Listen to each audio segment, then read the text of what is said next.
Hola amigos. Somos los Cazadores de Libros y hoy en nuestro programa Leyendo el Quijote, capítulo 24.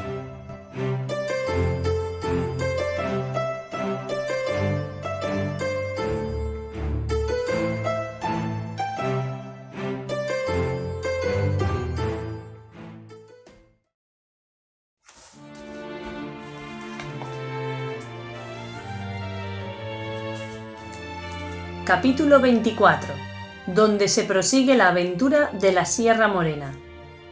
Dice la historia que era grandísima la atención con que Don Quijote escuchaba al astroso caballero de la sierra, el cual, prosiguiendo su plática, dijo: «Por cierto, señor, quienquiera que seáis, que yo no os conozco, yo os agradezco las muestras y la cortesía que conmigo habéis usado, y quisiera yo hallarme en términos que con más que la voluntad pudiera servir la que habéis mostrado tenerme en el buen acogimiento que me habéis hecho. Mas no quiere mi suerte darme otra cosa con que corresponda a las buenas obras que me hacen que buenos deseos de satisfacerlas». «Los que yo tengo», respondió Don Quijote, «son de serviros, tanto que tenía determinado de no salir de estas tierras hasta hallaros, y saber de vos si al dolor que en la extrañeza de vuestra vida mostráis tener se podía hallar algún género de remedio, y si fuera menester buscarle con la diligencia posible, y cuando vuestra desventura fuera de aquellas que tienen cerradas las puertas a todo género de consuelo, pensaba ayudaros a llorarla y plañirla como mejor pudiera, que todavía es consuelo en las desgracias hallar quien se duela de ellas. Y si es que mi buen intento merece ser agradecido con algún género de cortesía, yo os suplico, señor, por la mucha que veo que en vos se encierra, y juntamente os conjuro por la cosa que en esta vida más habéis amado o amáis, que me digáis quién sois, y la causa que os ha traído a vivir y a morir en estas soledades como bruto animal, pues moráis entre ellos tan ajeno de vos mismo, cual lo muestra vuestro traje y persona. Y juro», añadió Don Quijote, «por la orden de caballería que recibí, aunque indigno y pecador, y por la profesión de caballero andante, que si en esto, señor, me complacéis, he de serviros con las veras a que me obliga el ser quien soy, ora remediando vuestra desgracia, si tiene remedio, ora ayudándoos a llorarla, como os lo he prometido». El caballero del bosque, que de tal manera oyó hablar al de la triste figura, no hacía sino mirarle y remirarle, y tornarle a mirar de arriba abajo, y después que le hubo bien mirado, le dijo: «Si tienen algo que darme a comer, por amor de Dios que me lo den, que después de haber comido yo haré todo lo que se me manda, en agradecimiento de tan buenos deseos como aquí se me han mostrado». Luego sacaron Sancho de su costal y el cabrero de su zurrón, con que satisfizo el roto su hambre, comiendo lo que le dieron como persona atontada, tan apriesa que no daba espacio de un bocado al otro, pues antes los engullía que tragaba, y en tanto que comía, ni él ni los que le miraban hablaban palabra. Como acabó de comer, les hizo de señas que le siguiesen. Como lo hicieron, y él los llevó a un verde pradecillo que a la vuelta de una peña poco desviada de allí estaba. En llegando a él, se tendió en el suelo, encima de la hierba, y los demás hicieron lo mismo, y todo esto sin que ninguno hablase, hasta que el roto, después de haberse acomodado en su asiento, dijo: «Si gustáis, señores, que os diga en breves razones la inmensidad de mis desventuras, habéisme de prometer de que con ninguna pregunta ni otra cosa no interromperéis el hilo de mi triste historia, porque en el punto que lo hagáis, en ese se quedará lo que fuere contando». Estas razones del roto trujeron a la memoria a Don Quijote el cuento que le había contado su escudero, cuando no acertó el número de las cabras que habían pasado el río, y se quedó la historia pendiente, pero volviendo al roto prosiguió diciendo: «Esta prevención que hago es porque querría pasar brevemente por el cuento de mis desgracias, que el traerlas a la memoria no me sirve de otra cosa que añadir otras de nuevo, y mientras menos me preguntáredes, más presto acabaré yo de decillas, puesto que no dejaré por contar cosa alguna que sea de importancia para no satisfacer del todo a vuestro deseo». Don Quijote se lo prometió en nombre de los demás, y él, con este seguro, comenzó de esta manera: «Mi nombre es Cardenio, mi patria una ciudad de las mejores de esta Andalucía, mi linaje noble, mis padres ricos, mi desventura tanta que la deben de haber llorado mis padres y sentido mi linaje, sin poderla aliviar con su riqueza, que para remediar desdichas del cielo poco suelen valer los bienes de fortuna.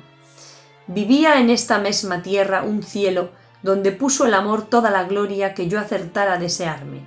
Tal es la hermosura de Luscinda, doncella tan noble y tan rica como yo, pero de más ventura y de menos firmeza de la que a mis honrados pensamientos se debía.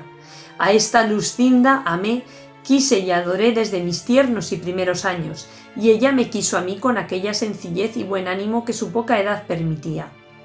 Sabían nuestros padres nuestros intentos, y no les pesaba de ello, porque bien veían que, cuando pasaran adelante, no podían tener otro fin que el de casarnos, cosa que casi la concertaba la igualdad de nuestro linaje y riquezas.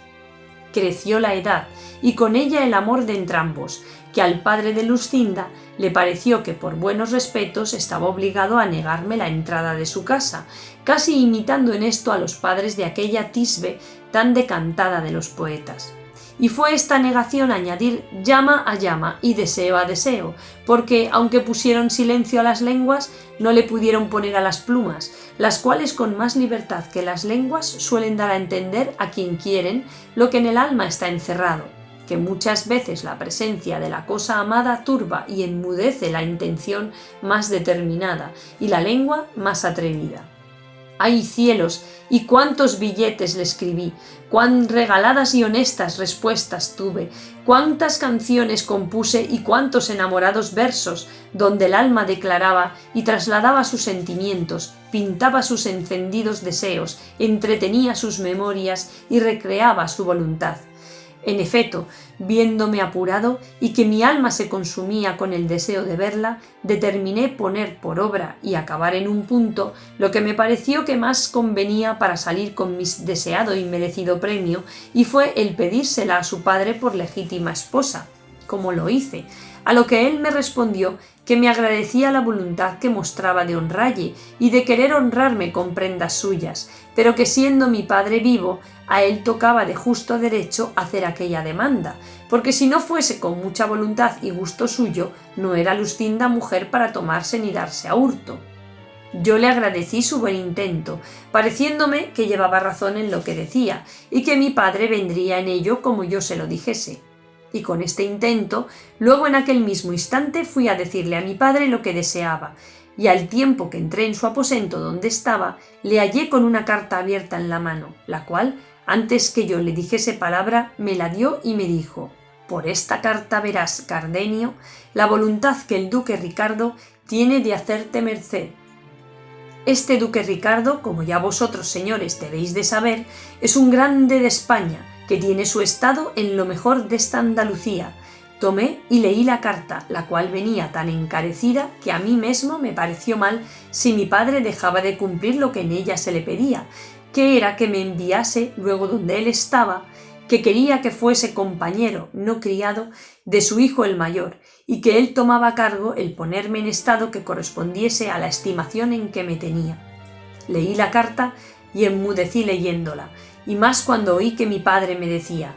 «De aquí a 2 días te partirás, Cardenio, a hacer la voluntad del duque, y da gracias a Dios que te va abriendo camino por donde alcances lo que yo sé que mereces».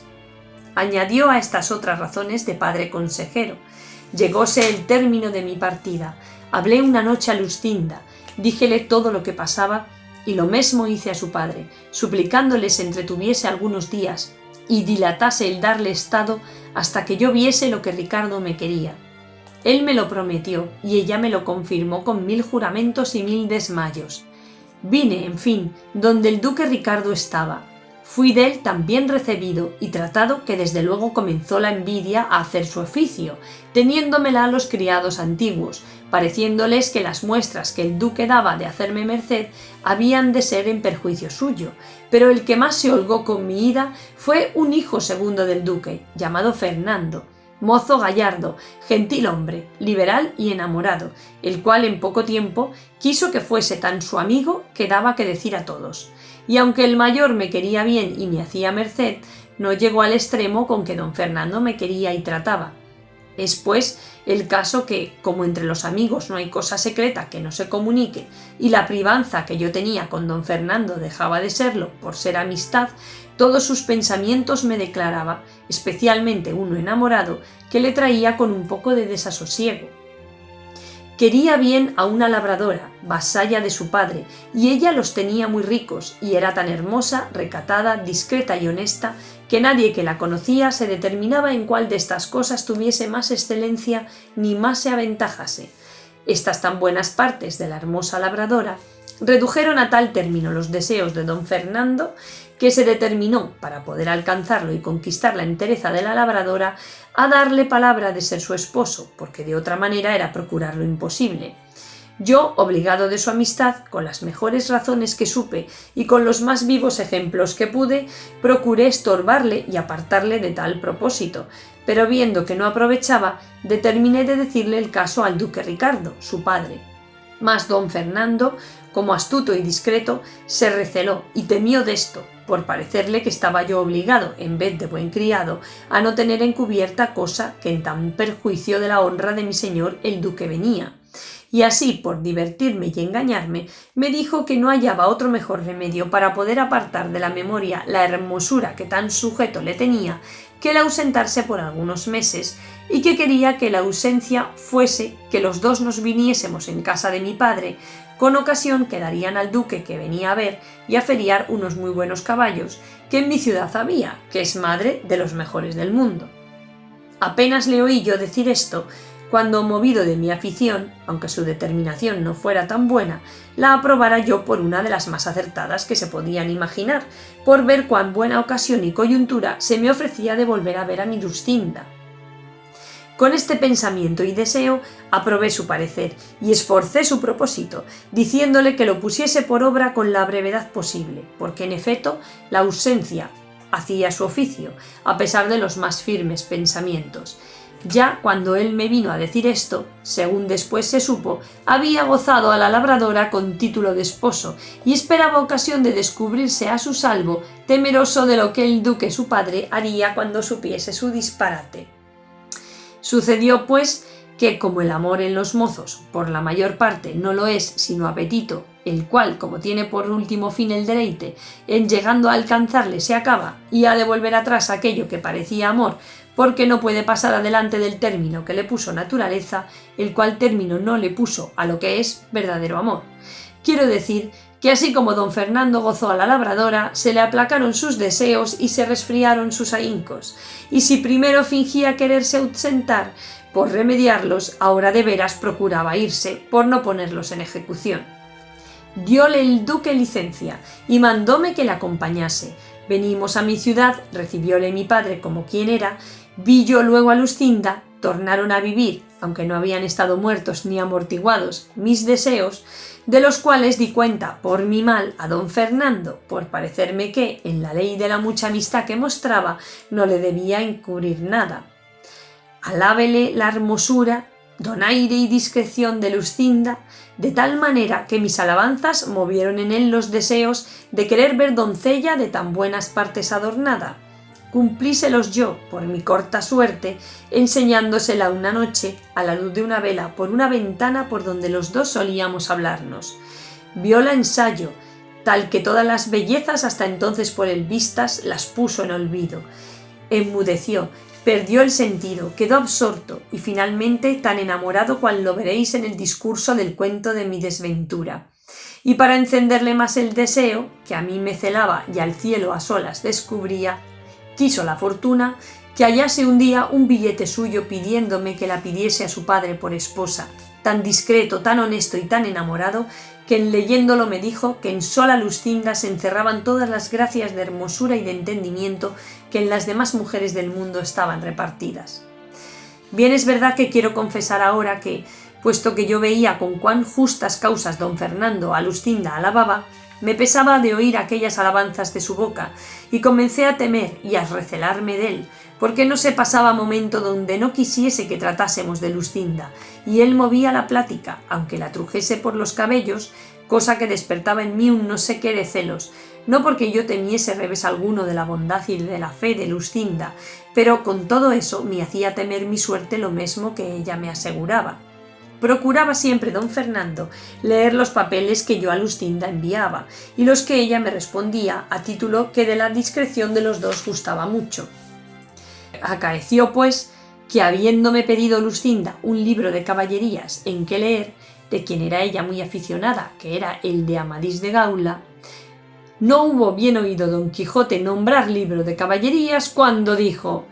«Con que me dijera vuestra merced al principio de su historia que su merced de la señora Luscinda era aficionada a libros de caballerías, no fuera menester otra exageración para darme a entender la alteza de su entendimiento, porque no le tuviera tan bueno como vos, señor, le habéis pintado, si careciera del gusto de tan sabrosa leyenda. Así que para conmigo no es menester gastar más palabras en declararme su hermosura, valor y entendimiento, que con solo haber entendido su afición, la confirmo por la más hermosa y más discreta mujer del mundo. Y quisiera yo, señor, que vuestra merced le hubiera enviado, junto con Amadís de Gaula, al bueno de don Rugel de Grecia, que yo sé que gustará a la señora Luscinda mucho de Daraida y Garaya, y de las discreciones del pastor Darinel, y de aquellos admirables versos de sus bucólicas cantadas y representadas por él con todo donaire, discreción y desenvoltura.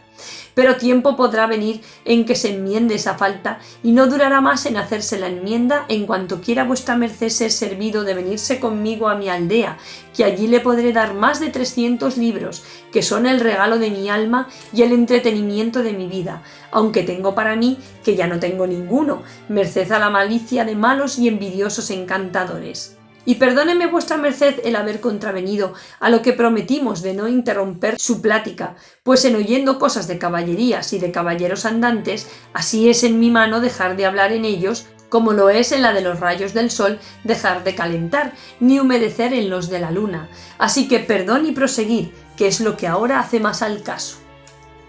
En tanto que don Quijote estaba diciendo lo que queda dicho, se le había caído a Cardenio la cabeza sobre el pecho, dando muestras de estar profundamente pensativo, y puesto que 2 veces le dijo don Quijote que prosiguiese su historia, ni alzaba la cabeza ni respondía palabra, pero al cabo de un buen espacio la levantó y dijo: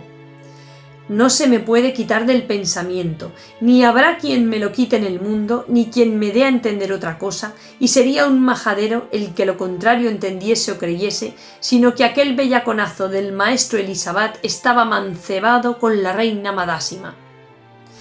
«Eso no, voto a tal», respondió con mucha cólera don Quijote, y arrójole como tenía de costumbre. «Y esa es una muy gran malicia, o bellaquería, por mejor decir. La reina Madásima fue muy principal señora, y no se ha de presumir que tan alta princesa se había de amancebar con un sacapotras, y quien lo contrario entendiere, miente como muy gran bellaco, y yo se lo daré a entender, a pie o a caballo, armado o desarmado, de noche o de día, o como más gusto le diere».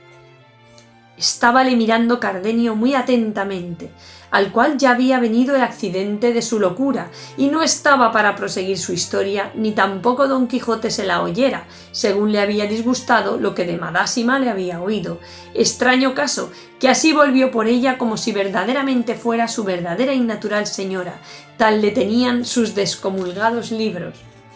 Digo pues que, como ya Cardenio estaba loco, y se oyó tratar de mentís y de bellaco, con otros denuestos semejantes, parecióle mal la burla, y alzó un guijarro que halló junto a sí, y dio con él en los pechos tal golpe a don Quijote que le hizo caer de espaldas. Sancho Panza, que de tal modo vio parar a su señor, arremetió al loco con el puño cerrado, y el roto le recibió de tal suerte que con una puñada dio con él a sus pies, y luego se subió sobre él, y le brumó las costillas muy a su sabor. El cabrero, que le quiso defender, corrió el mesmo peligro, y después que los tuvo a todos rendidos y molidos, los dejó, y se fue con gentil sosiego a emboscarse en la montaña.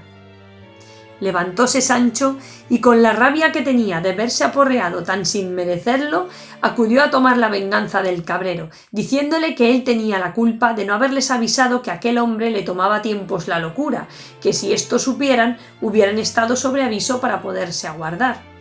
Respondió el cabrero que ya lo había dicho, y que si él no lo había oído, que no era suya la culpa. Replicó Sancho Panza y tornó a replicar el cabrero.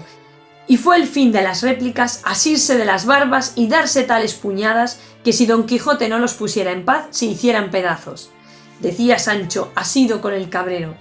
«Déjeme vuestra merced, señor caballero de la triste figura, que en este, que es villano como yo y no está armado caballero, bien puedo a mi salvo satisfacerme del agravio que me ha hecho, peleando con él mano a mano, como hombre honrado». «Así es», dijo Don Quijote, «pero yo sé que él no tiene ninguna culpa de lo sucedido». Con esto los apaciguó, y Don Quijote volvió a preguntar al cabrero si sería posible hallar a Cardenio, porque quedaba con grandísimo deseo de saber el fin de su historia. Díjole el cabrero lo que primero le había dicho, que era no saber de cierto su manida, pero que si anduviese mucho por aquellos contornos no dejaría de hallarle o cuerdo o loco.